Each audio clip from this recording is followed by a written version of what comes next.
Welcome to the third part of the explanation. हम लोग chapter पढ़ रहे थे Marie Curie a radiant life. तो अगर आप पार्ट वन और पार्ट टू नहीं देखे हो तो पहले जाकर आप पार्ट वन और पार्ट टू देखो, फिर आप पार्ट थर्ड देखना। ठीक है, और मैं उन दोनों वीडियोस का जो लिंक है वो मैं डिस्क्रिप्शन में डाल दूँगा, तो आप वहाँ से जाकर चेक कर लेना। और जो लोग पार्ट फर्स्ट और पार्ट सेकंड देख लिए हो उनको वेलकम। ठीक है, अब मैं एक्सप्लेन करता हूँ लाइन बाय लाइन, आप ध्यान से सुनना। On 10th December 1903, the Academy of Science of Stockholm announced that the Nobel Prize in Physics for the current year was awarded half to Henry Becquerel, half to Monsieur and Madame Curie for the discoveries in radioactivity। तो 10 दिसंबर 1903 को the academy of science ये announce किया कि Nobel prize मिलेगा physics के लिए दो लोगों को, आधा आधा मिलेगा नोबेल प्राइज़ दो लोगों को। पहला था हेनरी बैक्यूरेल और दूसरा था मैडम क्यूरी। और नोबेल प्राइज़ का मिलना मतलब था कि 70,000 gold francs. The Nobel prize meant 70,000 gold francs there were loan to be repaid to Perry brothers. और ये जो पैसे मिले उन पैसों का, ये लोग बहुत सारे लोन लिए थे ना अपने रिसर्च के लिए, दूसरों से पैसे मांग कर लिए थे, तो उन्हें चुकता करना था। तो there were loans to be repaid to Perry brother, Marie sister, donation to scientific societies, gifts to student and to the childhood friend of Marie. Marie also installed a modern bathroom in the little house. और Marie जो थी वो एक बहुत ही beautiful सा छोटा सा bathroom install की थी, मतलब अपने घर पर बनवाई थी in the little house. And repapered a shabby room. और घर का जो हालत, जो पपड़ियाँ उजड़ गई थी, तो वहाँ न्यू वॉलपेपर पूरा लगाई। But it never entered her head to make the occasion by buying a new hat. Keeping away from the limelight, जो भी मीडिया कवरेज से दूर रही है, Marie soon resume the routine of school and laboratory. और फिर ये अपना काम पर भिड़ गई, ये ज़्यादा लाइमलाइट में नहीं आई। Towards 2:30 on Thursday, 19th April 1906, the sultry rainy day, Perry left the university, attempted to cross a road, accidentally stepped into the path of a heavy dray, and lost his life in a flash। तो ये बात है Thursday का और तारीख था 19 अप्रैल 1906। बारिश हो रही थी। मैरी क्यूरी का हस्बैंड पैरी क्यूरी वो यूनिवर्सिटी से लौट रहा था, तो रास्ते में ही उनका एक्सीडेंट हो गया और जिनसे कि उसका जान चला गया। After the funeral the government officially proposed to award Marie a pension. और उस वक्त तक ये दोनों काफ़ी फेमस हो गए थे। तो जब पैरी क्यूरी का डेथ हुआ था ना, तो गवर्नमेंट को जब ये खबर मिली कि पैरी क्यूरी मर गया है, तो मैरी क्यूरी अकेले, मतलब उनको फाइनेंशियली दिक्कत ना हो, पैसों का दिक्कत ना हो, इसलिए वहाँ का गवर्नमेंट उसको अवॉर्ड किया, मतलब प्रपोज्ड किया, देना चाहा कि मैरी आप पेंशन लो सरकार की तरफ से। पेंशन होता है महीने महीने कुछ पैसे मिलते हैं, ठीक है, उसी को पेंशन कहते हैं। She refuses flatly, but Marie Curie क्या की मना कर दी और क्या बोली, I am young enough to earn my living and that of my children, she said displaying her habitual bravery. और वो हिम्मत दिखा के ये बात बोली कि मैं अभी इतना यंग हूँ कि मैं खुद के लिए और अपने बच्चों के लिए कमा सकती हूँ। The Council of the Faculty of Science unanimously decided to entrust Perry post at the Sorbonne to Mary. This was the first time that a position in French higher education had been given to a woman. If you remember बच्चों, मैंने आपको starting वाले part में बताया था कि जो पैरी Curie था, मतलब कि मैरी क्यूरी के जो हस्बैंड थे वो एक प्रोफेसर थे, ठीक है ना। तो और उस वक्त मैंने स्टार्टिंग में एक बात और बताई थी कि उस वक्त जो लड़की होता था ना, उसमें एजुकेशन का हक नहीं था उनको, ठीक है।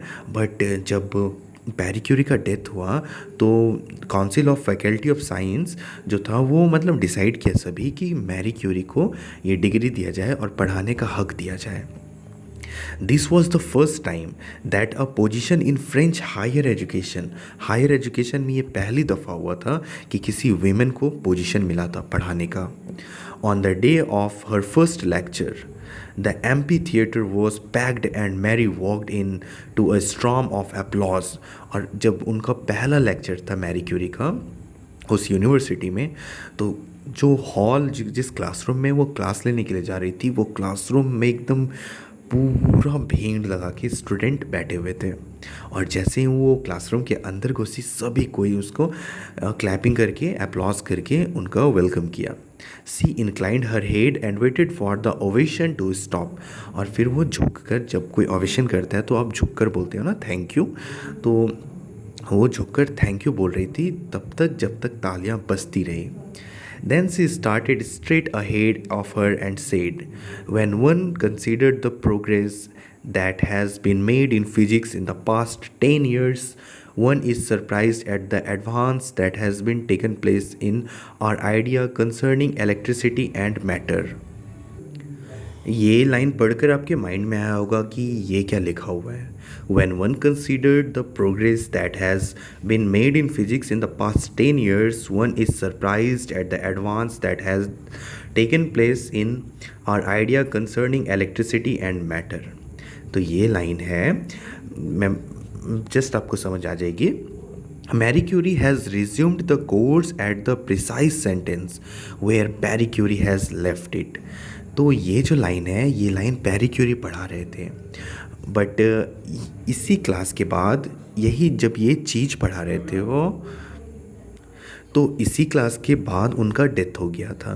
तो जहाँ पर वो छोड़े थे ना जिस लाइन पर, तो वही उसी लाइन से स्टार्ट की मैरी क्यूरी पढ़ाना. Marie Curie has resumed the course at the precise sentence where Marie Curie has left it. Tears rose to the eyes and rolled down the faces there. और जब इस line से वो पढ़ाना start की ना, तो वो हॉल एडिटोरियम में जितने भी स्टूडेंट थे, सभी की आँख में आंसू आ गया था और सभी बहुत इमोशनल हो गए थे. तो अब आगे पढ़ता हूँ. आई होप आपको बहुत मज़ा आ रहा होगा ये स्टोरी पढ़कर. ठीक है, अब आगे का कुछ लाइंस मैं पढ़ता हूँ. Now the personal fame of Madame Curie mounted and spread like bursting rocket, and Sweden awarded her the Nobel Prize in Chemistry for the year 1911. फिर जब वो प्रोफेसर बनी तो उनको काफ़ी फेम मिला. वो बहुत अच्छा पढ़ाती थी और 1911 में उसको स्वीडन स्टॉकहोम जो होता है, जो नोबेल प्राइज़ देते हैं, वो नॉमिनेट किए इसको, मतलब वो इनको नॉमिनेट किए 1911 में कि आपको नोबेल प्राइज़ मिलेगा केमिस्ट्री के लिए. नो अदर मैन और women to date has ever receive the prize for 2 different subject. और अभी तक 2 सब्जेक्ट में किसी को भी नोबेल प्राइज़ नहीं मिला था, चाहे वो मैन हो चाहे वो वीमेन हो. और मैडम क्यूरी ये पहली ऐसी इंसान थी जिसे फिज़िक्स में भी नोबेल प्राइज़ मिला और केमिस्ट्री में भी नोबेल प्राइज़ मिला. To the end of her life Marie continued her work with passion and dedication. और मैरी क्यूरी जब तक ज़िंदा रही तब तक वो जितना अपना डेडिकेशन हो सके वो पूरा डेडिकेशन लगा के अपना काम की. On Friday, 6th July 1934, the robust heart beat no more.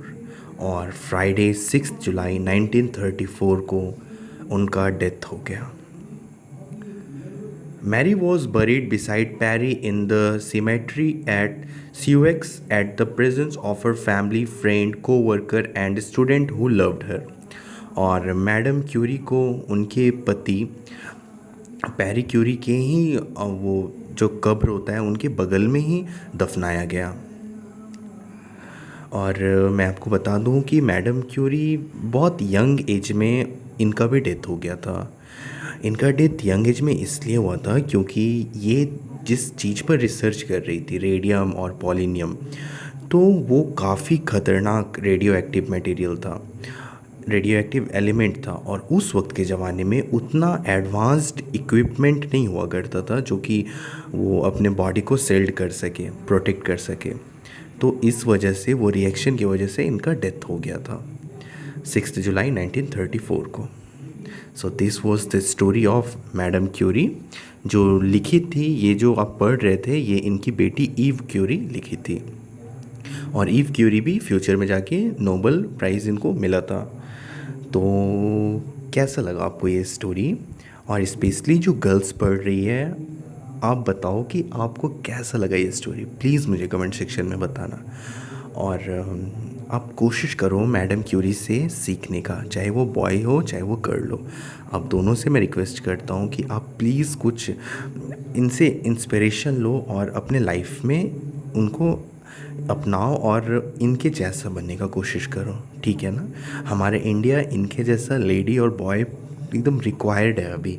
तो आप लोग अपनी यंग माइंड हो ना, तो आप लोग मेहनत करो और आप लोग भी मैडम क्यूरी के जैसा बनो। Thank you so much for watching this video.